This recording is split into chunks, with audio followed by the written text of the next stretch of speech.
bombardment of places like Chernihiv in the early weeks of the invasion. Explosions rocking several cities, including the capital of Kyiv. Russian forces pushed towards the capital. And there's little stopping Russia from threatening the capital, Kyiv itself.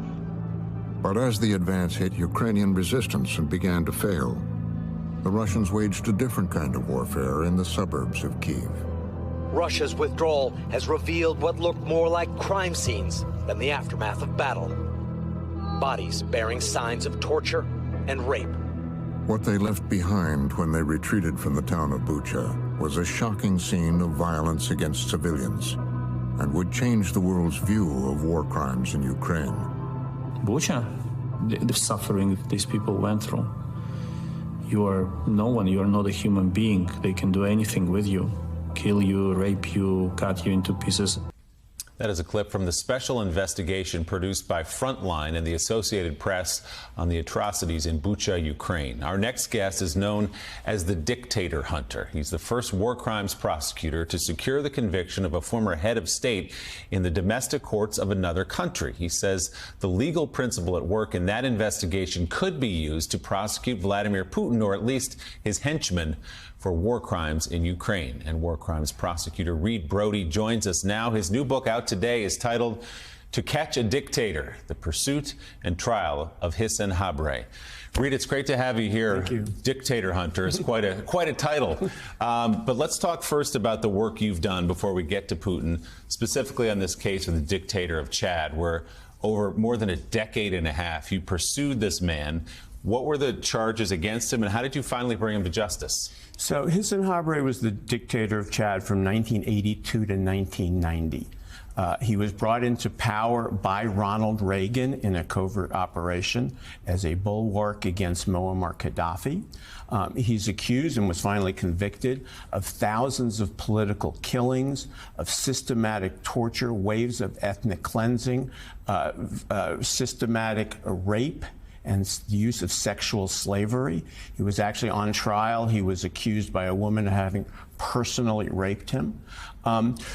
He was from Chad. He went to Senegal. I had worked on the case of Augusto Pinochet, the former Chilean dictator, who was arrested in London on a Spanish warrant from charges back in Chile. And when the House of Lords in England ruled that he could be prosecuted anywhere in the world despite his status as a former head of state, we realized that we had a new tool, this was in 1998, to bring to justice, using international justice, people who seemed out of the reach of justice. And that's how I got involved in this case and in many other cases. So why is it, Reed, so difficult to prosecute these cases when the crimes seem so apparent to people, to journalists who've covered it, to the people who live there? What are some of the challenges in prosecuting a dictator? Well, certainly getting a hold of them. I think if we look at what's going on in Ukraine, that's the main problem. I mean, it's very clear from what we have seen that Russian troops are committing war crimes. They're committing massive and systematic what are called crimes against humanity. Russia is also committing the crime of aggression, which in Nuremberg, aggression was considered to be the supreme international crime. But because the United States and the Soviet Union didn't like that crime to be out there, think of the illegal invasion of Iraq, for instance, that crime's been kind of put to the side. Anyway, it's quite clear that Russian troops are committing crimes. One would assume then the next step is Vladimir Putin and the leadership responsible for those crimes? And for that, you could either show, as we did with documents in the Habre case, or with testimony, that Vladimir Putin ordered those crimes, or simply that he was aware of those crimes and didn't take the necessary steps to stop them. Now, Vladimir Putin is watching the same things, presumably on TV, that you and I are watching, or he's choosing not to watch them.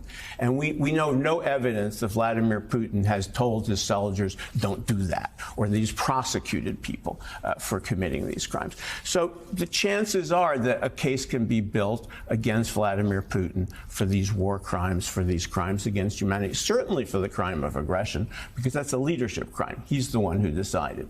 But the real question is getting hold of Vladimir Putin. And that, unless there's a big change in Russia, that is not likely to happen anytime soon. People go to law school, they graduate from law school, they have many different options: corporate law, civil, criminal, go to work for a prosecutor. How did you end up pursuing this for all the years that you've been pursuing dictators? Ooh, it began in 1984. I took a trip to Nicaragua when the U.S. was supporting the Contras in Nicaragua. And I was in a village that was attacked by the U.S.-backed Contras. And people, I came face to face with victims and witnesses to U.S.-backed atrocities. I came back to New York. I quit my job at the New York State Attorney General's office, and I started documenting those crimes. And I've been doing that ever since. And then when the Pinochet case happened, we saw really an opportunity. That was the heyday of international justice. I mean, all these ideas that we learned about in law school about Nuremberg and never again, here the rubber was hitting the road. A dictator was actually in the dock.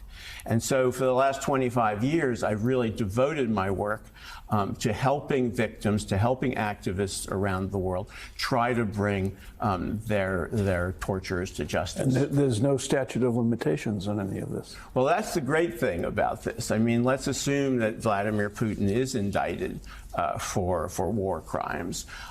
He may not be captured today, he may be out of power tomorrow, but he will always, for the rest of his life, have those crimes over his head. I mean, we saw just a few weeks ago the last of the Khmer Rouge being his sentence to life in prison was confirmed 30 years after. And the thing is that victims never give up.